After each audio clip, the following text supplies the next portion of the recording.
안녕하세요, 영쌤입니다. 오늘은 사이언스 코드라는 활동을 알아보도록 하겠습니다. 여기에서 중요한 건 코드고요. 앞에 여기는 어떤 과목을 하냐에 따라서 이름을 다양하게 붙일 수 있습니다. 이 활동은 다빈치 코드라는 보드게임에서 나온 활동이라고 보면 되겠습니다. 추리 게임입니다. 이렇게 두 가지 색의 블럭이 있고요. 그리고 상대방의 패를 추리하는 그런 활동이라고 보면 되는데요. 어떻게 하는지 지금부터 살펴보도록 하겠습니다. 이 코드 활동은 먼저 이 순서가 있는 활동에서 모두 활용이 가능하다라는 사실입니다. 어떤 과정이 있거나 순서만 있으면 과목에 상관없이 사용할 수 있다라고 생각할 수 있겠는데요. 보드게임처럼 두 가지 색의 포스트잇을 준비해서 수업 시간에 활용을 합니다. 그리고 각 포스트잇의 순서에 따라서 단어를 기록하죠. 여기에서는 태양계의 행성에 대해서 한번 적어보았습니다. 이 8개의 행성을 두 가지의 포스트잇에 각각 적도록 합니다.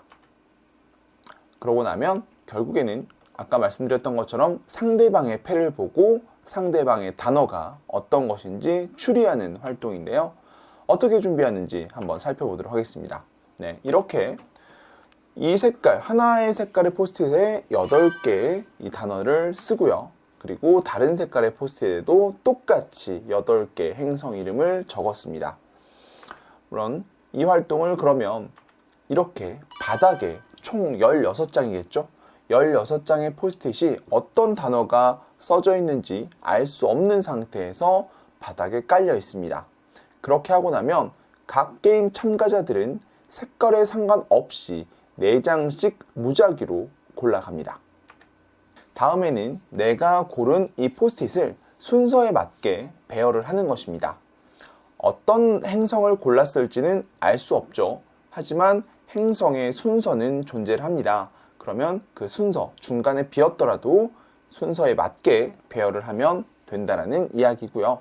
여기에서 꼭 중요한 한 가지의 약속이 있는데요. 그 약속은 같은 글자가 나올 경우에 어떤 색깔 포스트잇을 앞에 배열할지 약속을 해야 되는 것입니다. 두 가지 색깔의 포스트잇이 있는데 여기에서 한 참가자가 똑같은 행성을 뽑아올 수도 있겠죠. 그랬을 때 어떤 색깔을 먼저 할지 약속이 되어야 게임이 진행이 됩니다. 예시를 보도록 하겠습니다. 그럼 여기 보시는 것처럼 이 친구가 수성, 화성, 천왕성 이렇게 천왕성 2개를 똑같이 뽑아왔습니다. 이럴 경우에 각 게임 참가자들은 함께 약속을 해야 되는 거죠. 같은 글자가 있을 때, 같은 행성이 있을 때 초록색의 포스트잇을 왼쪽에 두자라는 약속이 되어야 된다라는 거죠. 이 약속은 꼭 중요합니다. 안 그러면 플레이가 제대로 안 되니까요. 자, 이렇게 총 4장씩 각 게임 참가자들은 가지고 오면 가운데 8장의 나머지 포스트잇이 깔려 있다는 사실을 알 수 있겠죠. 그러고 나면 이제 본격적으로 활동이 진행되는데요. 남은 패 중에서 하나의 패를 골라옵니다. 그리고 그 패 역시 알맞게 배열을 하는 것입니다. 즉 이렇게 아까 수성, 화성, 천왕성 2개를 뽑아왔는데 그 다음 친구가 여기에서 지구라는 포스트잇을 뽑아왔다라고 한다면 화성 뒤에 이렇게 끼워 넣어야겠죠. 그리고 나서 진행을 하게 됩니다. 자, 이렇게 내 걸 배열한 후에 상대방의 패를 추리를 하는 것입니다. 그럼 여기에서 처음에는 정보가 많이 없기 때문에 일단 상대방의 패를 추측을 해보는 거예요.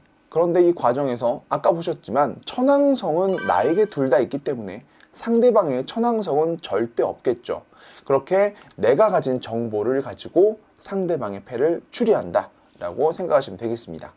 그래서 각 라운드가 진행되면서 각각 가진 정보들이 점점 많아지겠죠.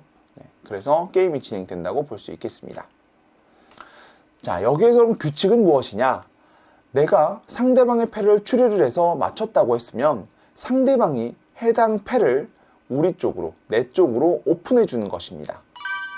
그런데 만약 틀리면 내가 가져온 패를 오픈하는 거예요. 아까 지구라는 패를 가지고 왔었죠. 그런데 상대방의 패를 추리했는데 그랬을 때 맞췄습니다. 상대방이 가진 이것은 수성이지 라고 했을 때 맞췄어요. 그런 경우에는 상대방이 내 쪽으로 패를 오픈해 주는 것이고요. 그렇지 않고 틀렸을 경우에는 내가 방금 가지고 온 지구라는 패를 상대방 쪽에 보여주면 되겠습니다. 여기에서 추리에 성공하면 계속해서 진행할 수 있습니다. 내가 하나만 맞출 수 있는 게 아니라 다음 것도 동시에 맞출 수 있다 라고 생각하시면 되고요. 근데 만약 내가 하나를 맞췄지만 나머지 것 이상은 자신이 없다 라고 생각하시면 패스를 외치면 됩니다. 그러면 상대방에게 턴이 넘겨지게 되고요. 상대방은 이어서 자신이 또 똑같이 패를 가지고 와서 배열한 후에 상대방의 패를 또 추측해 보면 되는 거죠. 그런데 여기에서 계속해서 추리가 가능하다고 했는데 이어서 추리를 했을 때 틀려도 내가 가지고 왔던 아까 그 지구라는 패는 또 오픈을 해줘야 됩니다. 그렇게 해서 이렇게 오픈을 계속 하게 되면 상대방이 가진 패를 정확하게 알 수 있고 내가 가진 패도 알 수 있겠죠? 그러면서 정보가 많이 쌓이기 때문에 훨씬 더 게임이 수월하게 진행이 됩니다. 이 활동을 교실에서 진행했을 때 단순히 이것은 수성이지, 이거는 화성이지 라고 단순하게 이름만 맞추게 되면 아이들이 학습을 하는데 크게 도움이 되지 않는다라고 생각을 해서요. 저 같은 경우에는 무조건적으로 질문을 하게 합니다. 이게 수성이 맞았던지 간에 틀렸던지 간에 수성의 특성이 무엇인지 추리하는 사람에게 다시 한번 질문을 해서 이걸 맞았을 때 패를 오픈할 수 있도록 했습니다. 네, 이렇게 번갈아 가면서 추리를 하는 그런 간단한 활동이고요. 이 중에서 상대방에게 질문을 던지면서 제대로 이해했는지 알아보는 활동이라고 생각할 수 있겠습니다. 네, 다시 말씀드리지만 순서가 있는 활동에서 가능하기 때문에 역사 공부를 할 때 우리가 역사적 사건들을 가지고 진행할 수도 있겠죠. 그래서 다양한 방법으로 수업을 진행할 수도 있는데 학생들이 추리하는 과정에서 그리고 질문하는 과정에서 공부가 되는 그런 수업 활동이라고 생각할 수 있겠습니다. 그러면 또 수업이 즐거운 수업이 되길 바라면서 오늘 영상은 여기까지입니다. 감사합니다.